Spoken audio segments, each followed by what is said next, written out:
이 민수기는 총 36가지 있는데 대략적인 내용을 살펴보면 이렇습니다. 1장에서 10장은요, 가나안 땅을 향한 준비의 내용을 담고 있고요. 10장에서 25장은 출애굽 9세대의 불순종에 관한 내용을 담고 있습니다. 그리고 26장에 36장은 출애굽 신세대의 가나안 입성 준비에 관한 내용을 담고 있습니다. 이 민수기는 문자적으로 백성의 숫자에 관한 기록을 뜻합니다. 민수기에 기록된 이 두 차례의 인구 조사를 반영한 제목이기도 하죠. 이 인구 조사를 시행한 이유는 두 가지가 있습니다. 첫째, 아브라함의 언약의 성취입니다. 하나님은 아브라함에게 하늘의 별처럼 많은 자손을 언약하셨습니다.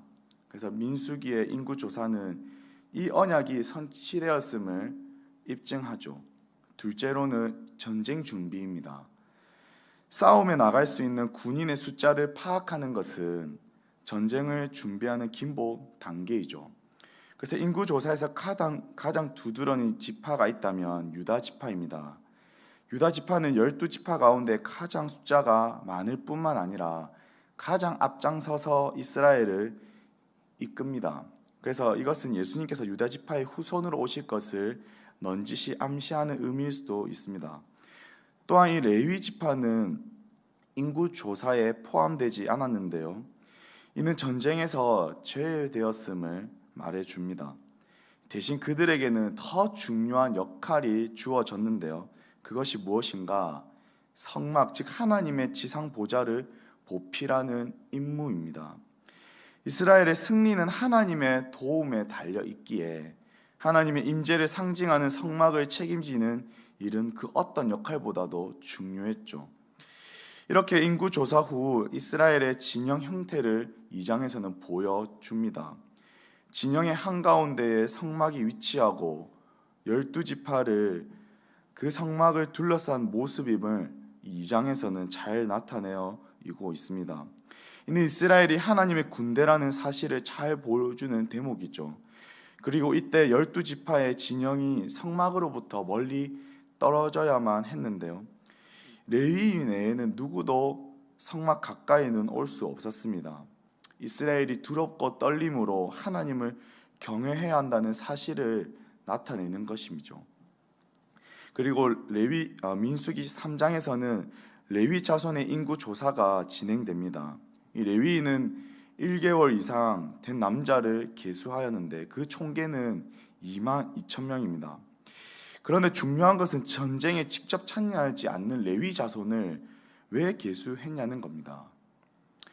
하나님은 10번째 심판을 통해 애굽의 모든 장자를 죽게 하셨죠. 이때 이스라엘 장자들은 죽음을 면해 주셨는데 이렇게 해주신 대신 장자들을 자신의 소유로 삼으셨습니다. 그래서 오늘 본문이 민수기 3장 41절과 45절 말씀을 보시면 나는 여호와라 이스라엘 자손 중 모든 처음 태어난 자 대신에 레위인을 내게 돌리고 또 이스라엘 자손의 가축 중 모든 처음 태어난 것 대신에 레위인의 가축을 내게 돌리라. 45절에도 이스라엘 자손 중 모든 처음 태어난 자 대신에 레위인을 취하고 또 그들의 가축 대신에 레위인의 가축을 취하라. 레위인은 내 것이라. 나는 여호와니라. 그러므로 레위인의 인구 조사를 시행하는 이유는 하나님께서 이스라엘 자손의 장자들 대신에 레위인을 취하시기로 하셨기 때문입니다. 그리고 이 민수기 4장에는 이러한 레위인들의 임무, 역할에 대한 내용이 쭉 기록되어져 있죠. 믿음의 동역자 여러분, 오늘 이 말씀을 통해 본격적인 광야로 이끄시기 전에 하나님이 하신 일들에 대하여 우리는 쭉 살펴보았는데요. 하나님께서 어떤 일을 하셨나요? 전쟁에 나갈 수 있는 인구를 조사하라 하셨죠. 그런데 여기서 중요한 것은 레위인들을 구별하여 가장 중심에 배치하고 가장 중요한 역할, 성막을 책임졌다는 것에 우리가 주목해 볼 필요가 있습니다. 이것은 광야 생활에서 생활하는 모든 일들의 중심에 누가 계셔야 하는지, 누가 중심에 서 있어야 하는지를 계셔야 하는지를 분명하게 보여주고 있기 때문입니다. 가장 중심에 서 계셔야 할 분은 다름 아닌 하나님이셔야 한다는 것이죠.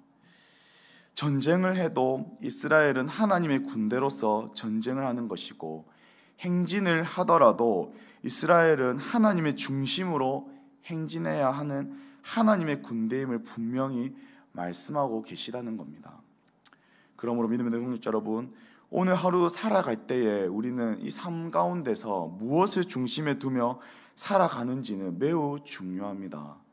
어떤 것을, 무엇을 한 가운데에, 내 삶의 그 가운데에 두며 살아가시겠습니까? 바라옵기는 세상의 것들이 아닌 오직 주님으로부터 주어지는 것을 한가운데에, 내 삶 한가운데에 중심에 두며 살아가는 우리의 삶 되기를 예수님의 이름으로 축복합니다.